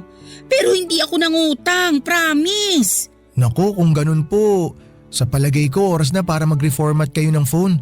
O kaya palitan nyo yung SIM nyo. Tapos i-post nyo po sa Facebook na nahack yung cellphone nyo para alam ng mga kaibigan nyo na hindi po kayo yung nangutang. Sige, pero tulungan mo akong gawin yun sa cellphone ko ha. Hindi kasi ako marunong eh. Sige po tita, wag po kayo mag-alala, ako pong bahala. Naku, mabuti naman kung ganun. Talamak na talaga ang mga nananamantala ngayon ano? Naku, totoo po yan. Kaya lagi po kayo mag-iingat. Lalong-lalo na po tuwing gumagamit kayo ng internet. Uso pa naman ngayon yung nahack yung cellphone kasi kung ano-ano na lang yung napipindot. Thank you Jeff ha, tatandaan ko yan. Oy nga pala, kumusta ka naman dito sa bahay? Okay naman po ako dito. Komportable po ako kahit papano. Pasensya ka na talaga kung hindi ako lumalabas ng kwarto ha. Aaminin ko, tinatamad kasi ako minsan eh. Pero kaya mo naman ang sarili mo, hindi ba? Oo naman po tita, kayang-kaya ko po sarili ko, wag niyo po akong alalahanin. Okay lang po talaga ako. Ay, nga po pala tita, may balita po ba kayo kay Papa? Magdadalawang linggo na po kasi ako dito pero wala pa rin tayong balita sa kanya eh. Naku, wala eh. Sinusubukan ko ngang tawagan pero mukhang nakapatay pa rin yung telepono niya. Alam kong nababagot ka na kakaantay sa papa mo pero magtiwala lang tayo ha. Ang sabi niya sa akin, dito raw siya didiretso pag nakaalis na siya ng Amerika. Kaya mas mabuti na rin na nandito ka para pagdating niya, makita mo siya kaagad. Pasensya na po kayo kung sobrang kulit ko ah. Excited na po kasi ako eh. Ako din naman. Pareho lang tayo ng nararamdaman. Bunsong kapatid ko yung papa mo at ilang taon ko na rin siyang hindi nakikita. Tita, baka naman po pwede nating tawagan o hanapin sa Facebook yung dating kinakasama ni Papa. Ha? Bakit mo naman gagawin yun? Ang totoo niyan tita, nag-aalala na po kasi ako kay Papa eh. Baka may masama nang nangyari sa kanya. Malay niyo po, baka alam nung dati niyang kinakasama kung nasan si Papa ngayon. Nako, yan ang wag na wag nating gagawin. Ayaw ng tatay mo na may ugnayan pa dun sa dati niyang kinakasama. Dahil sa pang-aapi na ginawa sa kanya ng pamilya ng babae. Hindi man lang ba pinagtanggol ng babae si Papa kahit minsan? Yun na nga eh. Paano naman kasi sunod-sunuran yung babae sa pamilya niya? Hinahayaan niya lang yung pamilya niya na insultuhin at maliitin yung papa mo noon.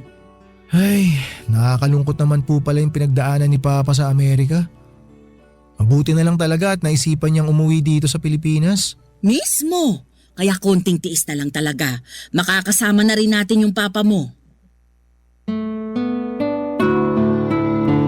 Pagkatapos ng usapan namin ni Tita Carmela ay mas lalo akong naging determinado na hintayin si Papa na makabalik sa Pilipinas. Nang mga oras na yon ay napagtanto ko rin na hindi pala madali ang mga pinagdadaanan ni Papa sa ibang bansa. Kaya't mas inihanda ko na ang sarili ko para tanggapin at patawarin siya kapag nagkita kami. Na-realize ko na kailangan kong kalimutan ang ginawa niyang pag-iwan sa amin ni Mama dahil marami na rin naman siyang pinagdadaanan. Lumipas ang ilang araw at medyo nahiya na ako kay Tita Carmela. Kasi bukod sa libre yung tinutuluyan ko, libre pa yung pagkain ko. Parang hindi ko na kayang tanggapin ang lahat ng tulong niya. Kaya naman naisipan ko na ako na lang mismo ang bibili ng sarili kong pagkain. Ayaw kong maging pabigat sa kanya at may savings naman ako sa ATM ko. Kaya hindi naging problema yon. At gusto ko ring maramdaman na may contribution ako sa mga bagay-bagay sa bahay na yan. Sa ganitong paraan, kahit papaano ay mararamdaman kong hindi ako labis na umaasa kay Tita Carmela at may sarili akong kakayahan. Pero dumating ang araw na napansin kong medyo naging irritable at wala sa mood si Tita Carmela. Hindi ko siya masyadong maintindihan at sa bawat araw na lumilipas, ramdam ko ang pagbabago sa kanyang pag-uugali. Tuwing sinusubukan ko siyang kausapin ay hindi na siya lumilingon sa akin at parang may iniiwasan o may hindi siya gustong iparating. Minsan ay bigla na lang siyang tumatalikod at pumapasok sa kwarto niya nang walang paalam. Na para bang ayaw niyang makipag-usap.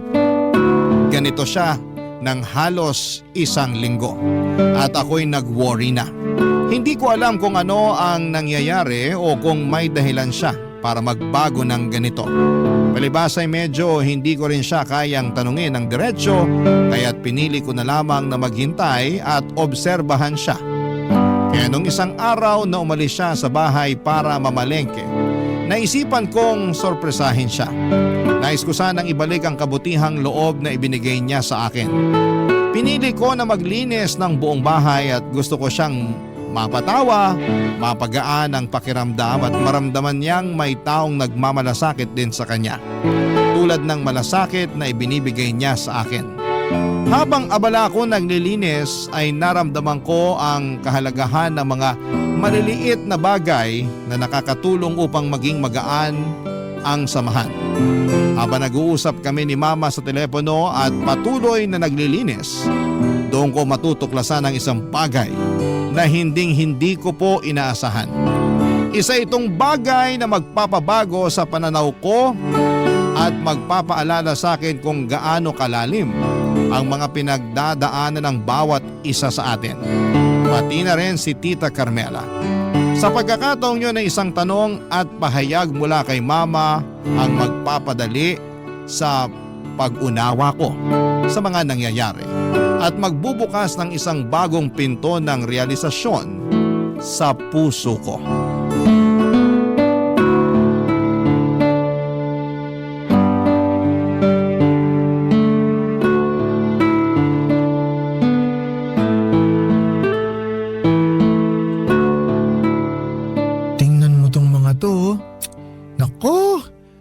Ano ba naman tong mga gamit ni Tita Carmela? Nagkalat na dito tas ang alikabok pa. Pero di bale, lilinisin ko na lang. Ay! Hello ma? Nak, kamusta ka na dyan? Okay naman po ako ma. Lumabas po si Tita Carmela para mamalengke kaya eto, nililinis ko po tong bahay niya ngayon para masorpresa naman siya pagbalik niya. Pambihira ka talagang bata ka. Sinabi ko naman sa'yo na mag-hotel ka na lang, di ba? Ginagawa ka ng katulong ng demonyetang yun eh. Ano ba naman si Mama? Mag-relax nga kayo. Hindi naman po labag sa loob ko yung paglilinis ko dito. Ang totoo niyan, ako nga po ang nahihiya sa kanya kasi libre pagkain ko, libre tinutuluyan ko. Kaya naisip ko rin na ako na lang mismo ang bibili ng pagkain ko para hindi nakakahiya. Tapos ito pong paglilinis ko ng bahay niya, maliit na bagay lang to para kahit papano makabawi naman ako sa kanya. Ewan ko sa'yo. Naghahanap ka talaga ng sakit ng ulo, bata ka. Ay, nga pala. Yung lending app na nag-text sa'yo nun, nagte-text pa rin ba hanggang ngayon? Hindi na po ma. Ewan ko lang ha. Pero sa totoo lang, wala pa rin akong tiwala sa babaeng yon. Kayo naman ma. Paano kung nagsasabi naman ng totoo yung tao? Na talagang nahack yung cellphone niya. Hay nako Jeff, hindi ako pinanganak kahapon. May pakiramdam ako na may utang na hindi nababayaran yung bruhang yon. Hayaan nyo na ma. Wala naman na ako natatanggap na text galing sa app na yun eh. Kaya okay na. Nak, Jeff, okay ka lang? Bakit bigla kang inubo? Ano ba kasi mga pinagagagawa mo dyan? Okay lang ako ma. Masyado lang kasi maalikabok tong drawer ni tita dito sa sala. Nililinis ko lang po. Tigilan mo na nga yan. Huwag niyo na ako intindihin ma. Nababagot kasi ako dito eh kaya hayaan niyo na ako. Bahala ka na nga. Hey, anyway nak, napatawag nga pala ako kasi may hihingin akong pabor sa'yo. Ano po yun ma? Manghihiram lang sana ako ng 2K sa'yo. May parcel kasi ko napaparating. Okay lang ba? May cash kasi ko dito kaso may paggagamitan pa ako kaya naisipan kong babayaran ko na lang yung delivery through online banking. Kala ko naman kung ano, wala pong problema. Bubuksan ko lang tong banking app ko tapos padala ko na agad sa inyo yung pera. Salamat, Nak. Saan ba yung banking? Ayan. Okay, wait lang ma. Lo? Ano to? Oh, bakit? Anong problema? Ay, ipapadala ko na po sa inyo yung 2K ma. Sandali lang. O yan ma, sent na po. Thank you, Nak. Love you. Huwag kang mag-alala. Babayaran din kita pagbalik mo, ha? Sige ma, tawagan ko na lang po kayo mamaya. Tapusin ko na po itong paglilinis ko dito para makapagpahinga na rin ako. Sige, Nak.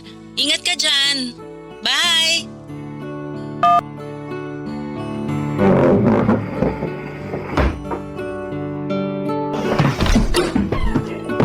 Jeff! Namalengke nga pala ako. Napapansin ko kasi na palagi ka na lang nagpapadeliver. Kaya naisipan ko nang magluto. Anong gusto mong ulam mamaya? Tita, meron po pala akong gustong klaruhin sa inyo. Oh, ba't ganyan ang mukha mo? Ano bang problema? May nawawala po kasing 10K sa savings account ko. Tita, bakit hindi po kayo makasagot? May kinalaman po ba kayo doon? Jeff, sorry ha. Nakita ko kasi yung ATM mo na nakalapag sa mesa. Tapos nakita ko rin yung maliit na papel kung saan nakasulat yung PIN code. Kaya hiniram ko na muna. Hiniram? Tita, hindi po hiram yung ginawa nyo. Kinuha nyo po yung ATM ko na walang paalam tapos winidraw nyo yung pera nang hindi ko alam. Alam nyo tita sa ginawa nyong yan? Nakukonekta ko tuloy yung utang nyo sa mga lending app. Kaya siguro kung ano-ano yung natatanggap ko ng mga text galing sa lending app no. Kasi totoo namang gagancho kayo. Sabi ko na nga ba may suspecha talaga ako na may kinalaman kayo dun sa pag-utang-utang sa mga lending app na yon. Kaya hinahinala talaga yung dating nyo tita Ibalik nyo sa akin yung ATM ko. Yung ATM lang ba ang pinuputok ng butsi mo? O eto na yung ATM mo? Huwag kang mag-alala. Ibabalik ko naman sa iyo ang pera mo. Talagang ibabalik nyo sa akin yung pera ko tita. Saan nyo ba dinala? Ipinamili nyo? O tinago nyo? Sinama nyo ba yung 10K ko sa lahat ng mga perang nakuha nyo sa mga lending app? Ha? Nasaan? Nandito ba sa drawer? Tumigil ka! Wala kang karapatan na pakialaman at halugugin ang mga gamit ko dito sa bahay. At wala kayong karapatan na pag nakawan ako. Nasaan na yung pera ko? Kala nyo hindi ko hahalugugin tong cabinet nyo? Ha? Nandito ba? Andito sa envelope na to? Tingnan natin para magkaalaman.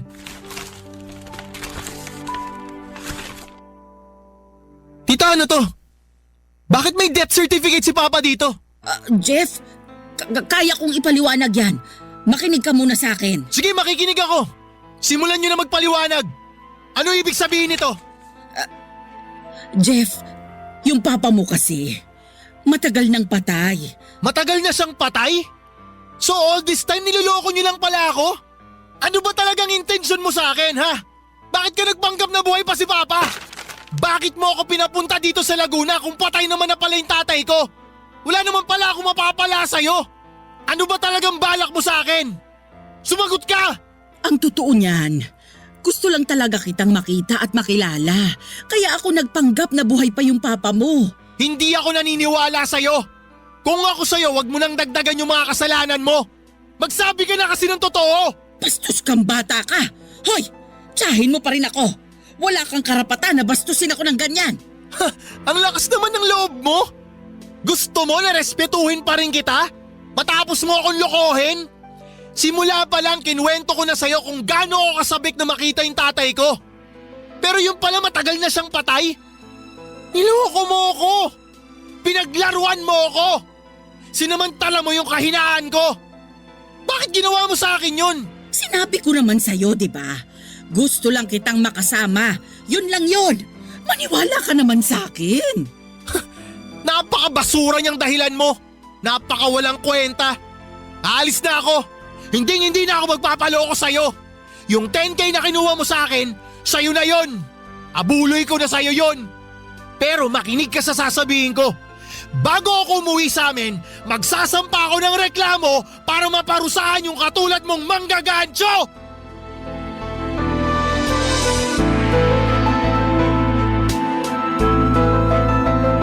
Pagkatapos ng usapan namin ni Tita Carmela, agad ko nang kinuha ang mga gamit ko. At agad na akong umalis sa bahay na yon. Siguro'y maraming magtatanong sa mga kabarangay natin kung bakit hindi ko ipinaglaban yung 10,000 na ninakaw niya sa akin. Ang totoo ay mahalaga pa rin sa akin ang pera. Pero mas mahalaga yung peace of mind ko. Kasi kadalasan ay nakukuha ko lamang yung peace of mind na sinasabi ko kapag umalis ako sa mga sitwasyon na nakakagalit at nakabibigat sa pakiramdam ko. Sa mga panahong yon, ang makita si Tita Carmela ay nagdudulot lamang sa akin ng sama ng loob. Kinabukasan ay umuwi ako ng Masbate at ikinuwento ko ang lahat kay Mama ang mga nangyari. Doon ko nalaman ang lahat-lahat. Sinabi ni Mama na ang dahilan kung bakit sila naghiwalay ni Papa ay dahil nalaman niyang pinagnanakawan siya ni Papa. At ang dahilan kung bakit hindi niya ito sinabi sa akin noon ay dahil ayaw niyang magbago ang tingin ko kay Papa.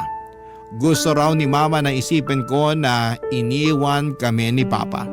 Kesa isipin ko na manggagancho ang Papa ko. Grabe ang pagsisisi ko noon dahil hindi ko pinakinggan si Mama. Kung sana mula pa lang ay nakinig na ako sa kanya, hindi na sana ako naloko pa ni Tita Carmela. Sa totoo lang, kahit pinagsinungalingan ako ni Tita Carmela, nabuhay pa raw si Papa at kahit kinuha niya ang pera ko nang hindi ko alam ay tahimik ko na siyang pinatawad at pinilit na kalimutan. Ang tanging gusto ko lang talaga ay mawala na ang koneksyon ko sa side ng Papa ko. Kahit yung detalye ng pagkamatay ni Papa ay wala na sana akong balak alamin. Kasi gusto ko lang talaga na makapag-move on. Lumipas ang mga buwan at naging masaya at mapayapa na ang buhay namin ni Mama. Mas lalo kong natutunan na magtiwala at maging masunurin kay Mama. Hanggang isang araw na curious ako at ni-research ko si Tita Carmela sa internet. Dito ko po nalaman na may karma palang dumating sa kanya. Hindi man agad-agad pero dumating din.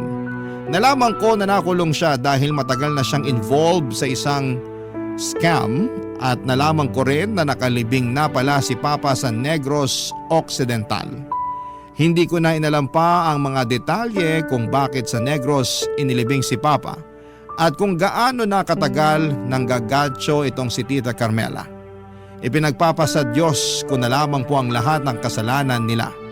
Ang importante lang sa akin ay ayokong madamay sa karma nila at masaya na ako at kontento sa piling ni Mama. Maraming salamat po at binigyan niyo po ng pagkakataon na maibahagi ang isang bahagi ng buhay ko sa inyong programa. Ang inyong forever kapuso at kabarangay, Jeff. Barangay Love Stories. Barangay Love Stories. Ano ang masasabi mo sa ating Barangay Love Stories today? Abangan namin ang sagot mo sa comment section. Barangay LS 97.1. 97.1. Forever. Number 1.